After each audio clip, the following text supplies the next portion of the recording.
Hello, my name is Brad Eglin, and welcome to another installment of my Real PM video series.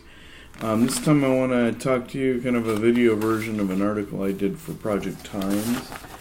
That one was entitled Chicken Don't Care, How Much QA is Enough QA for Your Project. So basically this one is about how much QA do you need to do in your project. And a little background on the whole Chicken Don't Care process is my wife and I, back in February-March timeframe, were building a chicken coop on our horse property in Las Vegas for chickens that we were getting in March. And we started out thinking, it doesn't need to be that big. A dozen chickens, 3 to 4 square feet is what you should have per chicken.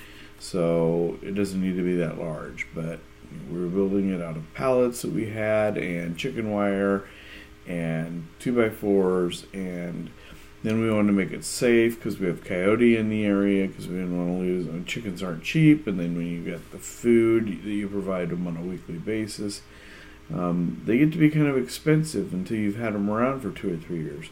So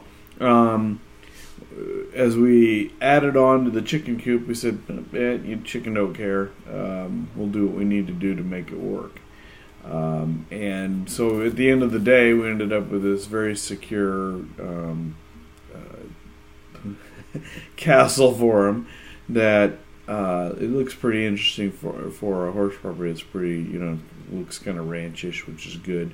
And it's ended up being 12 by 36. So with the chicken, the hen house, the run, and everything, it's 432 square feet. When you've got 12 chickens, that's what is that? That's 36 square feet per chicken. You need 3 or 4, so they're essentially free-range chicken, even though they're in a chicken coop. They're very happy, and it's 115 degrees today, and we've got eggs, and they're just now starting to lay. So we're keeping them alive and healthy, and so it worked.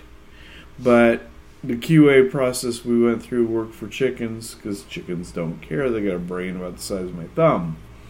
We cared because we don't want the coyotes that we have in the area coming in and popping their heads off, and they stick them out to say, hey, how you doing?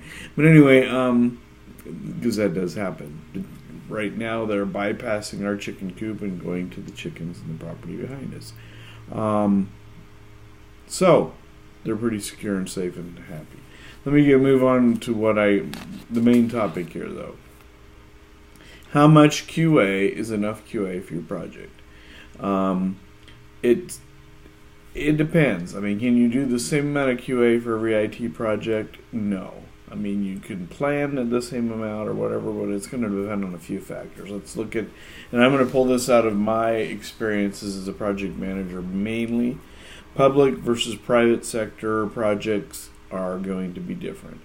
I started out my career as a developer and project manager on public sector projects, namely with the Department of Education. We had to do dog and pony shows every quarter on audits of the project status, and included in that was a quality assurance of how we were doing with processing, how we were doing with change management, how we were doing with the performance on the project, the deliverables, everything. And so we were set within the guidelines of the project to come up with this. We got paid to do these quarterly reviews, but they were important and you had to pass them.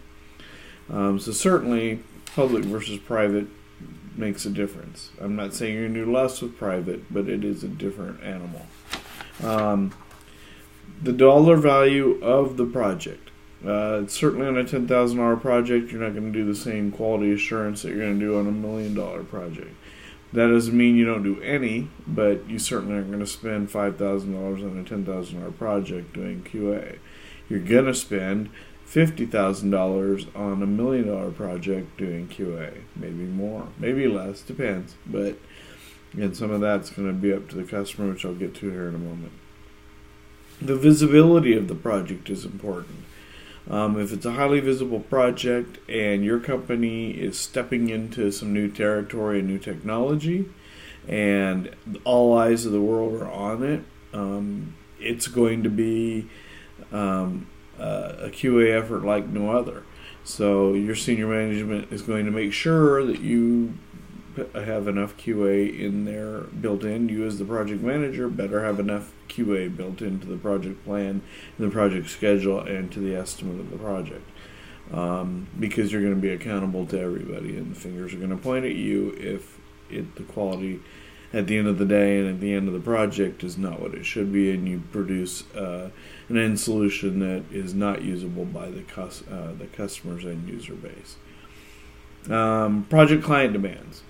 Definitely, you're going to have to reach out to the client, and you're going to do this at kickoff anyway, and you're going to say, here's basically the project schedule and the deliverables, and they're going to see what you've built in for the QA process and the steps along for them to quality check what you're doing and where the project sign-offs are.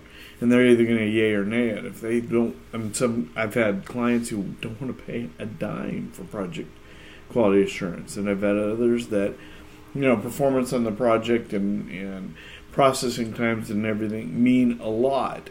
And sometimes it's because their sponsorship or whatever, their management cares so much, or maybe they do, or it's just a highly sensitive project. Could be highly sensitive financial information, could be highly sensitive employee data information like an HR system. They're going to tell you yes or no how much quality assurance they're going to want. The length of the project. Certainly if you've got a long project with lots of deliverables and milestones, or very long deliverables, the QA is going to have to be there. You're going to have to run it through your own peer review. You're going to have to run it through the sponsor on the client side, and they're going to be QAing it, and their senior management is going to be looking at it, and their end user base, depending on what type of deliverable it is going to be looking at it. So QA is going to be very dependent upon the length of the project, I'm certain. And finally, the industry. The industry is going to drive it. Certainly, if you're making bed sheets for a linen company, it's important to QA it, but not quite the same as parts for the airline industry or for NASA. Now, so that's going to be something that drives it. I know that when I was putting together basically a project, an ERP type system for a major airlines. QA was huge, and plus they were pushing for a 90-day turnaround rollout on the software configuration and design, which was just unheard of. It was an area we had never delivered a project in, and they were asking for a very short turnaround, and there was no changing that because they'd already announced it in a major periodical. So we had to do it fast, we had to do it right, we had to spend 2 weeks on site over Christmas to get caught up and get major pieces out the door, and we needed to do peer reviews on everything to make sure our quality was excellent. So there you have it. The chickens don't care, but public versus private sector is going to be a determinant for your QA. The dollar value of the project is going to make a dent in how much QA you do. The visibility of the project is certainly going to play a big factor. Your client's demands, whatever they demand, if they want to pay for it, you're going to have to do it. And the length of the project is going to be huge, a huge determiner in how much QA you do, and you're going to do it along the way, and especially for every deliverable. And the industry of the project. Certainly, again, you're not going to.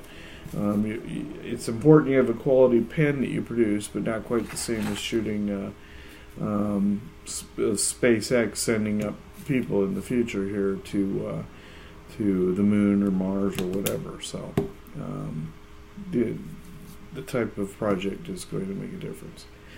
I hope this helps, and if you have any questions, contact me. I'm at bradeglin@bradeglin.com. I'm Brad at bradeglin.com. I have a contact form there. You can reach me through my B. Eglin Consulting YouTube channel. You've gotten there through this anyway, or you can comment on this video.